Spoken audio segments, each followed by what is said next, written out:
News mirror Tamil உறவுகளுக்கு வணக்கம்.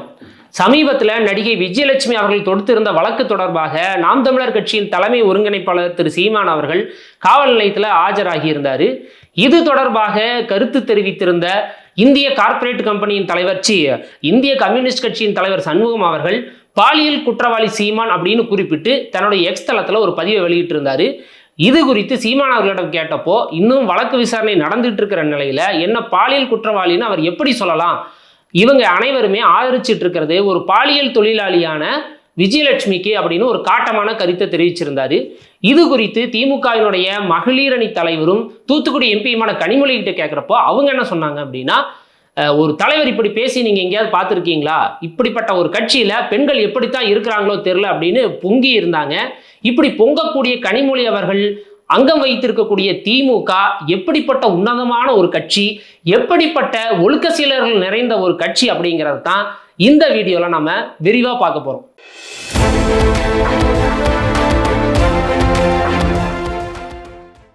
சமீபத்தில் நீங்கள் நடந்த பாலியல் குற்றங்கள் எடுத்துக்கிட்டிங்கன்னா, அண்ணா யூனிவர்சிட்டியில் நடந்த அந்த மாணவியிடம் நடந்த ஒரு பாலியல் சீண்டல் ஒரு மிகப்பெரிய பரபரப்பை கிளப்பியது. அதில் ஈடுபட்டவங்க யாருன்னு உங்களுக்கு தெரியும். அந்த ஞானசேகரங்கிற நபர் திமுகவை சேர்ந்தவர். அதே போல திமுக கொடி கட்டிய காரில் ஒரு காரை பின்தொடர்ந்து வந்து அதில் இருக்கக்கூடிய பெண்களை மிரட்டி அராஜகத்தில் ஈடுபட்டவர்கள் யார் அப்படின்னா அதுவும் திமுகவை சேர்ந்தவர்கள். சென்னையில் நடந்த ஒரு திமுக கூட்டத்திற்கு பாதுகாப்புக்கு வந்திருந்த 2 பெண் காவலர்களிடம் பாலியல் அத்துமீறலில் ஈடுபட்டு அவர்களை புகார் கூட கொடுக்க விடாம மிரட்டி அந்த வழக்கை பதிவாகாம வாபஸ் வாங்க வச்சவங்க தான் திமுகவினர். திமுக கூட்டத்திற்கு வந்த போலீஸ்க்கு எப்படி நிலைமைனா, அந்த திமுக கட்சி கூட்டத்துக்கு வந்த பெண்களிடம் இடுப்பை கிள்ளி சில்மசத்தில் ஈடுபட்டவர்கள் தான் திமுகவினர். இப்படி தொண்டர்கள் மத்தியில் பார்த்தீங்கன்னா பல்வேறு நபர்கள் பல்வேறு பாலியல் குற்றங்களிலும் தொடர்ச்சியாக ஈடுபட்டுக்கிட்டே இருக்கிறாங்க. இவங்க ஏன் ஈடுபடுறாங்க, அப்போ தலைவர்கள் சரியா இருக்காங்களான்னு பார்த்தாங்கன்னா, நீங்கள் அண்ணாதுரை அவர்கள் ஆரம்பித்து கருணாநிதி, உதயநிதி ஸ்டாலின் அப்படின்னு அனைவர் மீதும் பல்வேறு விதமான பாலியல் குற்றச்சாட்டுகள் இன்னைக்கும் இருக்குது. ஆனால் அதை பற்றி பேச ஒரு சின்ன கருத்து கூட தெரிவிக்க தெம்பற்ற திராணியற்ற வக்கற்ற கனிமொழி சீமான் அவர்களுடைய உடனே பொங்கிட்டு வந்துடுறாரு. உங்கள் எல்லாருக்குமே ஒரு சந்தேகம் வரும், திமுக சமீபத்தில் தான் இப்படி செஞ்சுருக்கோ, ஒருவேளை ஆரம்ப காலத்தில் அது ஒரு போராட்ட இயக்கமாக இருக்கிறப்ப சரியா இருந்துச்சா அப்படிங்கிற உங்களுக்கு கேள்வி இருக்கும். நாம் சமீப காலத்தில் நடந்த இந்த பாலியல் குற்றங்களை பற்றி தான் பார்த்துருக்கோம். ஆனால் திமுக கட்சியினுடைய டிஎன்ஏ அப்படிங்கிறதுலையே இந்த பாலியல் குற்றங்கள் ஊடுருவி போயிருக்கிறது அப்படிங்கிறதுக்கு ஒரு மிகப்பெரிய ஆதாரமாக இன்னைக்கும் விளங்கி கொண்டு இருக்கிற ஒரு புத்தகம் தான் வனவாசம். கண்ணதாசன் அவர்கள் எழுதி வெளிவந்த இந்த புத்தகத்தில் அவர் திமுகவில் பயணித்த காலத்தில் அங்கு அவர் பார்த்த விஷயங்களை அப்படியே அப்பட்டமாக எழுதியிருப்பார். அதில் பெரும்பாலான இடங்களில் அவர் குறிப்பிடுவது கருணாநிதி அவர்களைத்தான். அப்போது அவர் என்னென்ன மாதிரியான லீலைகளை செஞ்சார் அப்படிங்கிறத இந்த நூலில் விரிவாக குறிப்பிட்டிருப்பார். அப்போ கண்ணதாசன் அந்த அளவுக்கு கருணாநிதியோட நெருக்கமா அப்படின்னா அதற்கான விஷயத்தையும் அவரே முன்னாடி சொல்லி ஆரம்பிக்கிறார். அவர் என்ன சொல்றாருன்னா, சேலம் மாடர்ன் தியேட்டரில் இருக்கும் பொழுதுதான் நடிகர் எம்ஜி சக்கரபாணியின் தொடர்பு அவனுக்கு கிடைத்தது. எம்ஜி சக்கரபாணி யாருன்னா நடிகர் எம்ஜிஆர், தமிழக முதலமைச்சராக இருந்த எம்ஜிஆர் அவர்களுடைய சொந்த அண்ணன் தான் எம்ஜி சக்கரபாணி. கண்ணதாசன் என்ன சொல்றாருன்னா, சேலம் மாடர்ன் தியேட்டரில் இருக்கும் பொழுதுதான் எம்ஜி சக்கரபாணியோட தொடர்பு அவர் கிடைத்ததுன்னு சொல்றார். திரு சக்கரபாணி வேடிக்கையான சுபாவம் உடையவர், யாரிடமும் சிரித்து பழகுவார். அந்நாளில் அவரோடு தான் அவன் அதிகமாக பழக ஆரம்பித்தான். அவன் இங்க குறிப்பிடுறது கண்ணதாசன் அவர் தன்னை குறிப்பிடுறார். கோயம்புத்தூர் லாட்ஜ் என்கின்ற உணவு விடுதியில் அவர் தங்குவார். இரவு வெகு நேரம் வரையில் அவரும் பேசிக்கொண்டிருப்பார்கள்.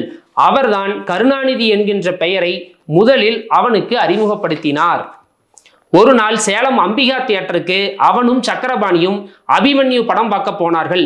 அந்த படத்தின் வசனங்களை கருணாநிதி எழுதியதாக சக்கரபாணி சொன்னார். ஒரு நாள் அல்ல 6 நாட்கள் சேர்ந்தார் போல அந்த படத்தை அவன் பார்த்தான். அம்பிகா தியேட்டரின் சுவையான காப்பியும் அபிமன்யுவில் கண்ட கருணாநிதியின் கைவண்ணமும் அவன் நெஞ்சிலே நிலைத்தன. காணாமலே காதல் என்பார்கள், அந்த காதலே பிறந்து விட்டது அவனுக்கு கருணாநிதியின் மீது. எப்படியாவது கருணாநிதியை கூட்டி வாருங்கள் என்று அவன் சக்கரபாணியை கேட்டான். மாடர்ன் தியேட்டர்ஸ்க்கு அவரை வரவழைக்க வேண்டும் என்று அவரிடம் சொன்னான். கருணாநிதியை வரவழைக்க மாடர்ன் தியேட்டர் உரிமையாளர் திரு TR சுந்தரம் முடிவு செய்தார். ஒரு நாள் கருணாநிதியும் சக்கரபாணியும் சேலம் சேர்ந்தார்கள். அன்று கருணாநிதியை அவன் முதலாக கோயம்புத்தூர் லாட்ஜில் சந்தித்ததும் ஒரு காதலியை காணும் உணர்ச்சியே அவனுக்கு ஏற்பட்டது. சக்கரபாணி அவர்களை ஒருவருக்கொருவர் அறிமுகம் செய்து வைத்தார்.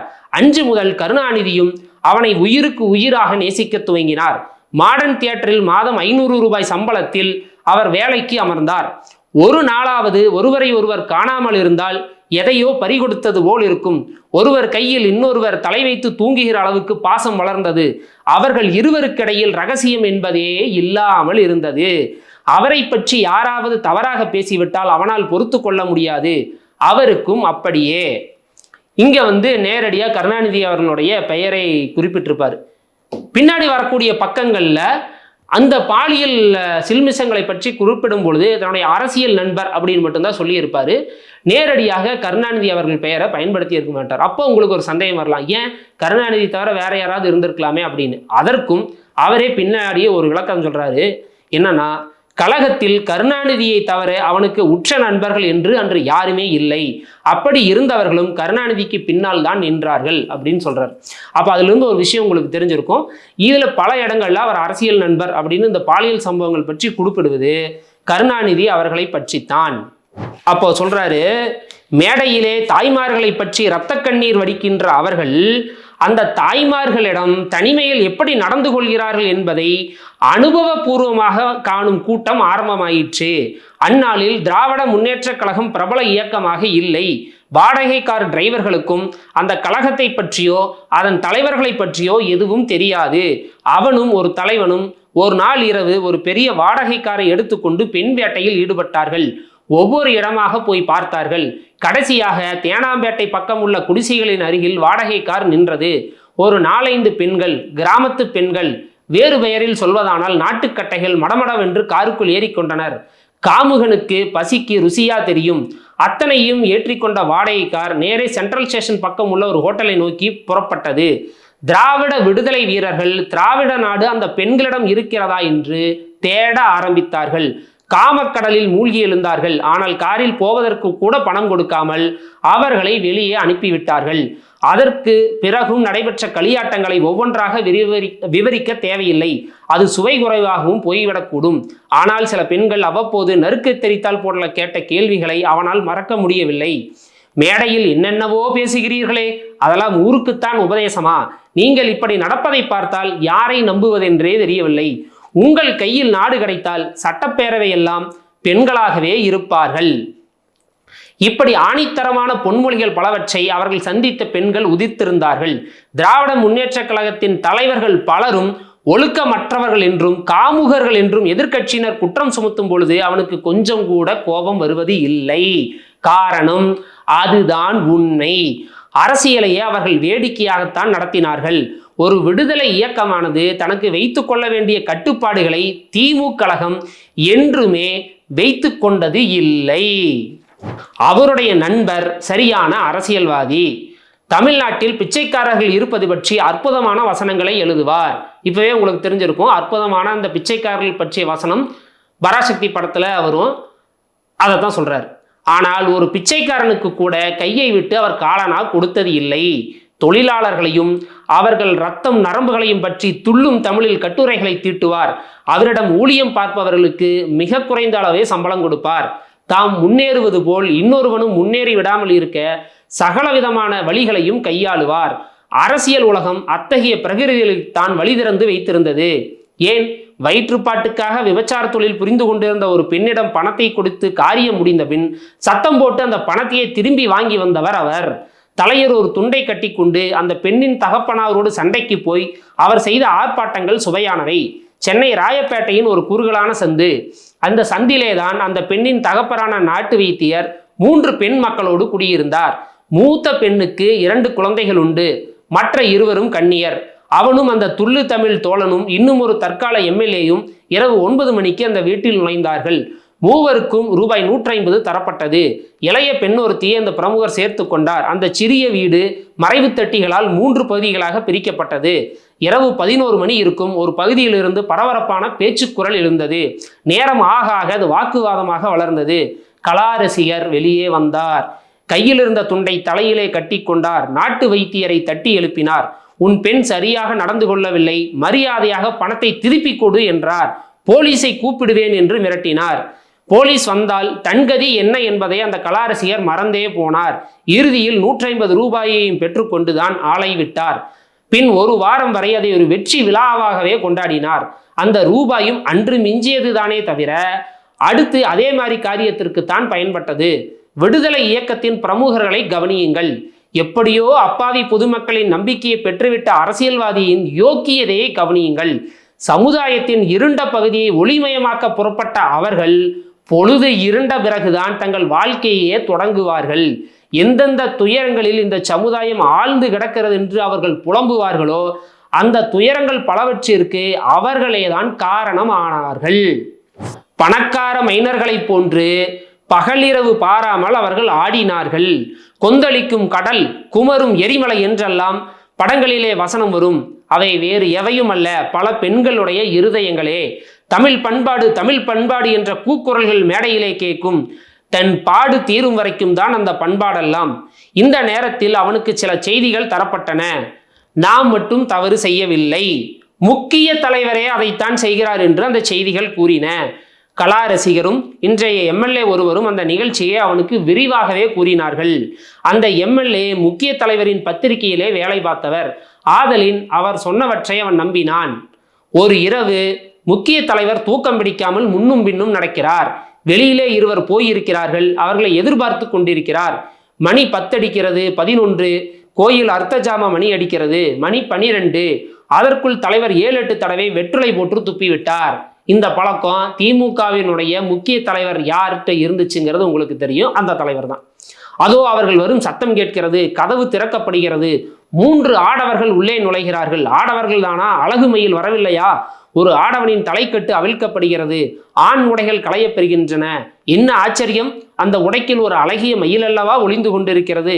அழைத்து வந்தோர் குறிப்பறிந்து வெளியேறுகிறார்கள். பகுத்தறிவு தலைவரின் அறை பண்டார சன்னதியின் மடமாகிறது. பொழுது விடியும் முன்னே பூவை திரும்புகிறாள். ஓர் இரவு இன்ப இரவாகிறது. ஓர் இரவு நாடகத்தை யார் எழுதுனாங்க அப்படிங்கிறதும் உங்களுக்கு தெரியும். அதைத்தான் கண்ணதாசன் இங்கே கிண்டலா ஓர் இரவு அப்படின்னு குறிப்பிட்டிருக்கிறார். அதே போல கருணாநிதியை பற்றி இந்த இடத்துல வெளிப்படையாவே அவர் சொல்றார். என்னன்னா, தன்னுடைய எழுத்துக்களை அவன் படிப்பதில்லை என்பதிலே அவனுடைய நண்பர் கருணாநிதிக்கு அசாத்திய கோபம் வரும். ஒரு நாள் அவர் புதிதாக வெளியாகியிருந்த தனது 2 புத்தகங்களை எடுத்து அவன் முன்னால் போட்டு இதையெல்லாம் படியப்பா என்றார். ஒரு புத்தகத்தை விரித்தான். நல்ல பண்பாடு உள்ள கதை அது.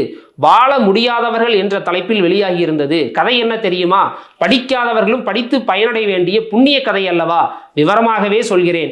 மனைவியை இழந்த ஒரு போலீஸ்காரன், வறுமை தவழ்ந்து விளையாடும் சின்னஞ்சிறு வீடு அவன் குடியிருப்பு. மாண்டு போன மனைவி அவன் சும்மா போகக்கூடாது என்று ஒரு மகளை விட்டு போயிருந்தாள். கதையின் ஆரம்பத்திலேயே அந்த மகள் தளதளவென்று வளர்ந்து பளபளவென்று மெருகேறி கவர்ச்சி பாவையாக விளங்குகிறாள். சின்னஞ்சிறிய வீட்டில் தன்னந்தனியாக இருக்கும் அவள் திருமணத்திற்காக காத்து கிடக்கிறாள். இரவுகள் வந்து போகின்றன, திருமணம் வரவில்லை. ஒவ்வொரு இரவிலும் தந்தையும் மகளும் மட்டுமே அந்த வீட்டில் துயில்கின்றனர். அவளோ கல்யாணம் ஆகாதவள், அப்பனோ மனைவி இழந்தவன். தந்தை மகளையே மனைவியாக்கி கொள்கிறான். கதாசிரியர் கதையை முடிக்கிறார். யார் அந்த கதாசிரியர்? கலைஞர் முத்தமிழ் வித்தகர் கலைஞர் கருணாநிதி அவர்கள். மேலை நாட்டு ஆபாச களஞ்சியங்களான மாப்பசான் கூட்டத்தில் இருக்கக்கூட இத்தனைய கற்பகை தோன்றியதில்லை. இதுல இருந்து நமக்கு ஒரு விஷயம் தெரியுது. என்னது? அப்பா பொண்ணையே கல்யாணம் பண்ணிக்கிறாரா? இது வேற எங்கேயோ கேட்ட மாதிரி இருக்குதுல்ல. சரி, அந்த விவகாரத்துக்கு அப்புறம் போலாம். இது மேற்கொண்டு என்ன இருக்குங்கிறத படிப்போம். ஓடி போனவள் கதையும் உருப்படாதவள் வாழ்க்கை சித்திரமும் ஆட்டக்கண்ட கிழவனுக்கு எழுந்த ஆசையும் அந்தி நேரத்து சுந்தரியின் தழுக்கும் நிரம்பி வழிந்த கழக புத்தகங்கள் ஆயிரக்கணக்கில் விற்பனையாகின. இளைஞர்களை அந்த மயக்கம் பற்றியது உண்மை. வெளியிலிருந்து வந்த விமர்சனங்களை வெறுத்து ஒதுக்கி அவற்றை இளைஞர்கள் விரும்பி படித்தார்கள். நாகரிகம் மிகுந்த ஒரு சமுதாயத்தின் அழிவு காலம் அதிலேதான் தொடங்கிற்று என்றும் சொல்லலாம். கட்சியின் வளர்ச்சியை அவன் கவனிக்க ஆரம்பித்தான். ஏராளமானவர்கள் கைகளில் கழக புத்தகங்கள் தவள ஆரம்பித்தன. அடிப்படை அமைப்பு இல்லாத கட்சி நல்ல வளர்ச்சியினை பெறத் தொடங்கிற்று. நீங்க இப்போ கூட சொல்லி கேள்வி, திமுக ஆரம்ப காலத்தில் எப்படி வளர்ந்துச்சு தெரியுமா? அந்த இயக்கத்தினுடைய வரலாறு தெரியுமா? தாத்தா காலத்து திமுக தெரியுமா? எழுதி எழுதி பேசி பேசி வளர்ந்த இயக்கம் அப்படிம்பாங்க. அவர்கள் என்ன எழுதுனாங்க, அதை படித்த இளைஞர்கள் ஏன் ஆர்வமாக கட்சிக்கு வந்தாங்கிற விஷயத்த இப்போதான் உங்களுக்கே புரிஞ்சிருக்கும். அண்ணாதுரை அவர்களிடம் பானுமதி குறித்து கேட்ட பொழுது, அவள் ஒன்றும் பழிதாண்டா பத்தினியும் இல்லை, நானும் ஒன்றும் முற்றும் திறந்த முனிவனும் இல்லைங்கிறார். இதைத்தான் இன்னைக்கு சீமான் அவர்களும் வேறு விதமான வார்த்தையில சொல்லியிருந்தார். அவர் படிதாண்டா பத்தினியும் இல்லை அப்படின்னு அண்ணாதுரைக்கு என்ன பொருள் என்ன, அந்த நடிகை ஒரு ஒழுக்கங்கட்டவள் அப்படிங்கிறது தான் மறைமுகமான அர்த்தம். அதைத்தான் சொன்னார். இன்னைக்கு அதையே தான் திரு சீமான் அவர்களும் விஜயலட்சுமி மீது சொல்லியிருக்கிறார். அன்னைக்கு அவர்கள் தலைவர் சொன்ன போது வேத வாக்காக தெரிந்தது. இன்னைக்கு சீமான் சொல்றப்போ இதை வந்து இவர்கள் விமர்சனம் செய்துட்டு இவர்கள் ஒழுக்கமானவர்கள் அப்படின்னு கிளம்பியிருக்காங்க. இவ்வளவு விமர்சனம் வைக்கக்கூடிய கனிமொழி அவர்கள் பிறந்த பொழுது என்ன நடந்துச்சு? கனிமொழி அவர்கள் என்னுடைய மகள் ராசாத்தி, அந்த மகளினுடைய தாய் அப்படின்னு சொன்னார். அப்போ இவர் தானே தந்தை? இந்த மாதிரியான ஒரு அபூர்வமான விளக்கத்தை இதுவரை உலகத்துல யாராவது சொல்லியிருக்காங்களா? இப்படிப்பட்ட அவருடைய பிறப்பிலேயே அவருடைய தாயாருக்கு துரோகம் செய்தவர் தான் கருணாநிதி. அதையெல்லாம் வசமாக மறந்துவிட்டு திமுகவில் நிதம் ஆபாசமாக பேசுகின்ற எண்ணற்ற, அன்னைக்கு தீப்பொறி ஆரம்பம்னா இன்னைக்கு சிவாஜி கிருஷ்ணமூர்த்தி, இப்படி பலரும் அவருடைய கொள்கை ரீதியாக செயல்பாடு ரீதியாக விமர்சிக்காமல் தனிப்பட்ட முறையில் விமர்சிக்கிறதையே வாடிக்கையாக வச்சிருந்தாங்க. செல்வி ஜெயலலிதா அவர்கள் அதிமுகவில் இணைந்து முதலாக கடலூர்ல ஒரு கூட்டத்திற்கு போறார். அன்னைக்கு முரசொலியில தலையங்கம் எழுதின கருணாநிதி அவர்கள் கடலூரில் கேப்ரே அப்படின்னு ஜெயலலிதா குறித்து ஒரு ஆபாசமான கருத்தை வெளியிட்டிருந்தார். ஆரம்ப காலத்தில் மட்டும் அப்படி இல்லை. 2006 2011 காலகட்டத்தில் திமுக பெரும்பான்மை இல்லாமல் கூட்டணி கட்சிகளின் ஆட்சியோட ஒரு மைனாரிட்டி ஆட்சி அமைத்திருந்தது. அதனால ஜெயலலிதா அவர்கள் எப்பொழுதும் திமுகவை பற்றி குறிப்பிடும் பொழுது மைனாரிட்டி திமுக அப்படின்னு குறிப்பிட்டு வந்தார் அந்த காலகட்டத்தில். இது குறித்து கருணாநிதியிடம் கேட்கிறப்போ திமுக அரசை மைனாரிட்டி அரசுன்னு ஜெயலலிதா சொன்னா நான் ஜெயலலிதாவை திருமதி ஜெயலலிதா அப்படின்னு சொல்லுவேன்னு சொன்னார். இதை சொல்லும் பொழுது கலைஞரின் வயது 85, அத்தனை வயதாகியும் பாலியல் வெறுப்பும் வக்கரமும் மனதில் குடியிருந்த ஒரு தலைவரை கட்சி தலைவராக வைத்திருந்த இயக்கத்தை சேர்ந்த கனிமொழி சீமான் அவர்களை பற்றி பேசுவதற்கு எந்த ஒரு தகுதியுமே கிடையாது. முதல்ல உங்க முதுகில் இருக்க அழுக்க சரி செஞ்சுட்டு அதற்கு பிறகு மற்றவர்கள் குறித்து நீங்க விமர்சனம் செய்ய வாங்க. மற்றும் ஒரு காணொளியில் உங்களை சந்திக்கும் வரை உங்களிடமிருந்து விடைபெறுவது நவீன் கிருஷ்ணன்.